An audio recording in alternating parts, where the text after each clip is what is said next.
Kaya lang, hindi lahat ng tao ay ginaguide ng Diyos. May mga tao kasi ayaw sa Diyos, gusto niya kay Satanas. Kaya yun, bahala sila sa sarili nila. Basahin natin ang 5:15 ng unang Timoteo. Sapagkat ang mga iba'y nagsipaling na sa hulihan ni Satanas. Ang Diyos, gusto niya i-guide tayo. Pero pagka pumupunta ka dun sa kaaway niya, ay papabayaan ka niya ron. Gagawa siya ng paraan para ikaw maligtas, mapabuti.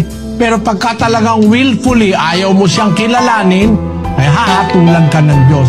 Dadalhin ka na sa kampo ni Satanas, papabayaan ka na. Basahin natin ang 2 Tesalonica 2:11.